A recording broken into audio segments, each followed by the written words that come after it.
என்னடா லீவ் விட்டாங்களே என்னடா எங்கடா போகலான்னு யோசிச்சு அப்படியே வண்டி எடுத்துட்டு கடைசியாக போய் நின்ன இடம்தான் ஜுபல் மேங்க்ரூவ்ஸ் பார்க்குங்க.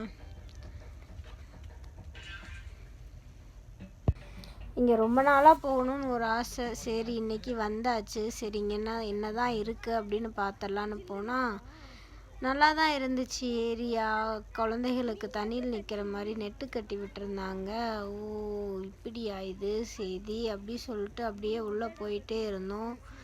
மேங்க்ரோவ்ஸ் பார்க் அப்படிங்கிறது பார்க் மாதிரியெல்லாம் கிடையாது. 2 பக்கம் தண்ணி இருக்கும். அதில் பாத்வே மாதிரி வுட்டில் போட்டு விட்ருக்காங்க. அதில் நடந்து போயிட்டே இருக்கணும். அதுதாங்க பார்க்கு, மற்றபடி எதுவும் இல்லை. நாம் இங்கே நல்லா நண்டெல்லாம் பார்க்கலாம். நிறைய நண்டு வெரைட்டிஸ் இருந்துச்சு. Black colour, red colour, white கலர்னு. அதே மாதிரி நிறைய ஃபிஷ் இருந்துச்சு. இது மாதிரி நிறைய வீடியோஸ்க்கு சேனலை சப்ஸ்கிரைப் பண்ணி